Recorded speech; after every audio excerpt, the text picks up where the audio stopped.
शोध सलाहकार NALSAR, national law university Hyderabad. Chhattisgarh आरक्षण विवाद प्रकरण, ऑडियो मैसेज 10। आज सोमवार 1 मई को सुप्रीम कोर्ट में योगेश ठाकुर बनाम गुरु घासीदास अकादमी प्रकरण में अंतरिम राहत का आदेश सुप्रीम कोर्ट की 3 जजों की पीठ ने पारित किया। रात के 9:30 बजे तक भी इसमें ऑर्डर शीट सुप्रीम कोर्ट की वेबसाइट पर उपलब्ध नहीं हुई है, इसलिए स्पष्टता से बातें करने के लिए शायद थोड़ा और इंतजार करना चाहिए। लेकिन फिर भी चूंकि दोपहर से राज्य भर में इस खबर को लेकर जिस तरीके की अफवाहों का बाजार गर्म रहा, उसको देखते हुए थोड़ी सी स्पष्टता शायद अभी भी दी जा सकती है। आज सुनवाई की शुरुआत होते ही सामान्य वर्ग की ओर से प्रस्तुत हो रही अधिवक्ता पूजा धर ने इस बात को लेकर के नाराजगी और अचरज जताया कि पिछले हफ्ते ही इस मामले में सुनवाई हुई थी और शासन की ओर से कपिल सिब्बल प्रस्तुत हुए थे और उनकी ही सलाह पर, उनके ही इसरार पर माननीय सुप्रीम कोर्ट ने आखिरी सुनवाई के लिए 18 जुलाई की तारीख तय की थी। तब ऐसा क्या हो गया कि अर्जेंट हियरिंग के लिए नया आवेदन राज्य शासन की ओर से प्रस्तुत किया गया। इस बात को लेकर के थोड़ी सी बेचैनी माननीय न्यायमूर्ति गवई की ओर से भी दिखाई दी और शासन के अधिवक्ता अभिषेक मनु सिंघवी भी मुस्कुराने लगे। वरिष्ठ अधिवक्ता अतुल बाई चितले ने वीडियो के माध्यम से कोर्ट को यह बताने की कोशिश की कि उन्होंने इस आवेदन को मेंशन किया था। इस पर कोर्ट ने उन्हें रोक दिया और पूछा कि आप किसकी ओर से प्रस्तुत हो रहे हैं। जब अधिवक्ता चितले ने कहा कि वह शासन की ओर से प्रस्तुत हो रहे हैं, तो कोर्ट ने पूछा कि आप आर्ग्यू करेंगे या कि शासन की ओर से डॉक्टर सिंघवी बहस करेंगे। इस पर अधिवक्ता चितले पीछे हट गए और उन्होंने डॉक्टर सिंघवी के लिए रास्ता छोड़ दिया। सामान्य वर्ग की ओर से कौस्तुभ शुक्ला और पूजा धर ने अपना हमला जारी रखा और उन्होंने कहा कि ऐसा क्या नया हो गया है जिसकी वजह से यह त्वरित सुनवाई करनी पड़ रही है। इस पर डॉक्टर सिंघवी ने कहा कि उन्हें सिर्फ 30 सेकंड बोलने का मौका दिया जाए और उन्होंने गुरु घासीदास अकादमी प्रकरण में हाईकोर्ट के 19 सितंबर फैसले के पैराग्राफ 88 की ओर ध्यान दिलाया, जिसमें माननीय उच्च न्यायालय बिलासपुर ने कहा था कि चूंकि हाईकोर्ट के ही अंतरिम आदेश के बाद 2012 जुलाई महीने से इन अधिनियमों और उसके अधीन नियमों के तहत भर्तियां और नियुक्तियां चल रही थी, इसलिए उन्हें प्रभावित करना अब उचित नहीं होगा। और इसके बावजूद भी कि 2 अधिनियमों के प्रावधानों और एक नियम को अपास्त किया जा रहा है, 2012 से लेकर 2022 के मध्य इन अधिनियमों और नियमों के अधीन हुई सभी भर्तियां और नियुक्तियां सुरक्षित की जाती हैं। डॉक्टर सिंघवी ने कहा कि यदि 10 सालों की भर्तियां और नियुक्तियां सुरक्षित की जा सकती हैं, तो इस फैसले के आने तक जो प्रक्रियाएं शुरू हो चुकी थी, जिनमें कि कुछ में परीक्षाएं हो चुकी थी, कुछ में साक्षात्कार हो चुका है और सिर्फ नियुक्तियां बची हुई हैं, उसकी वजह से प्रशासन पर बहुत असर पड़ रहा है और न्यायालय को दया दिखाते हुए इन प्रक्रियाओं को पूरा करने की अनुमति देनी चाहिए। इसके बाद न्यायमूर्तियों ने आपस में कुछ चर्चा की और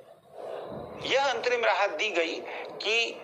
शासन 58% के पुराने रोस्टर का इस्तेमाल कर सकता है, लेकिन इसके तहत की हुई सभी भर्तियां और नियुक्तियां सुप्रीम कोर्ट में लंबित इन सभी एसएलपीज के आखिरी फैसले के अध्ययन होंगी। यद्यपि कि यह ध्यान रखना चाहिए कि साल 2000 से पिछले 23 सालों में सुप्रीम कोर्ट ने अपने आखिरी फैसले का प्रभाव पिछले हो चुकी भर्तियों और नियुक्तियों पर कभी नहीं होने दिया है, तब भी जबकि वह उनसे बहुत अधिक नाराज रहा है। फर्जी जाति प्रमाण पत्र मामलों में भी बार बार लाभार्थियों हितार्थियों को मिले लाभ को अवैध ठहराने के बावजूद भी उसे सुरक्षित किया गया है। इस लिहाज से देखा जाए तो यह एक बड़ी राहत है, यद्यपि कि यह सिर्फ प्रक्रिया के बीच में चल रहे भर्तियों और नियुक्तियों के लिए प्रभावी होगा या कि सभी भर्तियों और नियुक्तियों के लिए प्रभावी होगा, इसके लिए शायद ऑर्डर शीट का इंतजार कर लेना चाहिए। लेकिन कुछ बातें बहुत खास हैं। अगर भूपेश बघेल की सरकार को यह अंतरिम राहत प्राप्त करनी ही थी तो हाईकोर्ट का फैसला आने के 1 महीने बाद फाइल करने, 2 महीने के बाद सुनवाई करवाने और 4 महीने के बाद अंतरिम राहत पर फैसला लेने में जो देरी दिखाई गई वह समझ में नहीं आती है। न्यायालय ने आखिरी सुनवाई की तारीख तय करने के बाद त्वरित सुनवाई का फैसला क्यों किया यह भी समझ में नहीं आता, क्योंकि 16 जनवरी और 1 मई के बीच या 26 अप्रैल के बीच जबकि इसकी मेंशनिंग की गई थी, कोई नई घटना या नए तथ्य सामने नहीं आए हैं। आज भी वही स्थिति है जो कि 16 जनवरी को स्थिति थी। तो यदि 16 जनवरी को अंतरिम राहत देना उचित नहीं समझा था माननीय उच्चतम न्यायालय ने, तो 1 मई को क्यों अंतरिम राहत देना उचित समझा है, यह एक रहस्य की बात है। और चूंकि इससे सुप्रीम कोर्ट के लगभग 30 सालों के इतिहास के पलट जाने की भी घटना हुई है। इंदिरा साहनी फैसले के बाद से ऐसा लगभग कभी नहीं हुआ ध्यान में आता है, जबकि किसी हाई कोर्ट के फैसले के प्रभाव को रोके बगैर इतनी सुनवाई करने के बाद हाई कोर्ट के किसी फैसले के खिलाफ और 50% की आरक्षण सीमा के ऊपर जाकर के कोई अंतरिम राहत दी गई हो। ऐसी राहत कैसे और किन कारणों से दी गई है, इस पर विवाद होना आने वाले सप्ताह और महीनों में तय है। ऐसा लगता है कि शायद ग्रीष्म अवकाश समर वेकेशन की किसी बेंच के सामने इस आदेश के सुधार के लिए कोई न कोई नया आवेदन जरूर प्रस्तुत होगा। ध्यान रहे कि 3 जनवरी के कांग्रेस के विरोध प्रदर्शन में सतनामी समाज ने खुले तौर पर बहिष्कार किया था और वह 13% का आरक्षण भी स्वीकार करने के लिए तैयार नहीं थे। 10.5 साल की कानूनी लड़ाई लड़कर जीतने के बाद वे 12% के आरक्षण पर मान जाएंगे, ऐसा भरोसे के लायक नहीं लगता। और स्वाभाविक तौर पर बहुत जल्दी छत्तीसगढ़ में सड़क की लड़ाई और अदालती लड़ाई इस बिंदु पर देखने के लिए मिलेगी। इतना ही नहीं, इस अंतरिम राहत का व्यावहारिक तौर पर क्या असर होगा और अलग अलग भर्तियों और नियुक्तियों पर यह कैसे काम करेगा, यह तो आने वाले सप्ताह और महीने ही बताएंगे कि इसे किन किन विभागों में, किन किन शैक्षणिक संस्थानों में लागू किया जाता है और कैसे लागू किया जाता है, और उससे जो लोग प्रभावित होंगे क्या उनको अभी तक हमारे पास जो उपलब्ध सिद्धांत हैं, जो प्रक्रियाएं हैं, जो व्यवहार है, उनके तहत सीधे सीधे किया जा सकेगा या नई उलझनें पैदा होंगी। और जब वह उलझनें पैदा होंगी तो उनका हल क्या हाईकोर्ट बिलासपुर से आएगा या उसके लिए वापस सुप्रीम कोर्ट आना पड़ेगा, यह देखना होगा। एक नजरिए से यह भी कहा जा सकता है कि मुख्यमंत्री भूपेश बघेल को अब शायद विधानसभा चुनावों तक एक राहत मिल गई है, क्योंकि सामान्य समझ ये कहती है कि अब वह जुलाई में सुनवाई को टालने की कोशिश करेंगे, कम से कम तब तक जब तक कि आचार संहिता लागू नहीं हो जाती,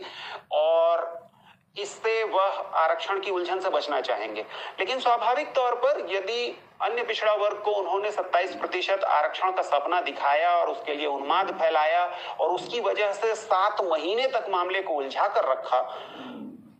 तो अन्य पिछड़ा वर्ग के गुस्से का सामना उन्हें करना ही पड़ेगा। साथ ही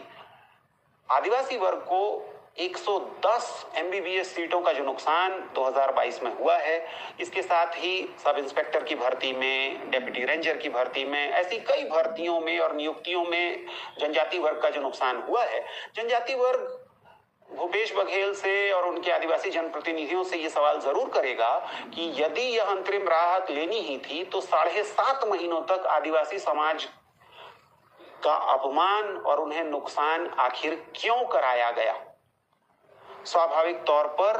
इन तीनों प्रवर्गों, अनुसूचित जाति, अनुसूचित जनजाति और अन्य पिछड़ा वर्ग की कुछ न कुछ नाराजगी तो शासन को झेलनी ही होगी। सामान्य वर्ग को भी चूंकि 50% से अधिक आरक्षण तत्कालिक तौर पर देखना पड़ रहा है, इसलिए वह इस पर कैसा रुख लेता है यह भी अगले कुछ हफ्तों में ही देखने को आ जाएगा। इतना साफ है कि छत्तीसगढ़ शासन 58% के आरक्षण की अंतरिम राहत के लिए तो सुप्रीम कोर्ट नहीं ही आया था, इसलिए क्योंकि 12-32-14 के आरक्षण से भूपेश बघेल की सरकार को नुकसान ही नुकसान है। स्वाभाविक तौर पर उनकी गणना यही रही होगी कि वह 58% के लिए जिरह करेंगे और सामान्य वर्ग के प्रतिनिधि इसे 50% तक सीमित करने की कोशिश करेंगे और शायद कोई समझौता 16, 20, 14 पर आ जाएगा। इसलिए क्योंकि आदिवासी पक्षकारों के जिरह करने की क्षमता और उनका संगठन बहुत मजबूत नहीं है।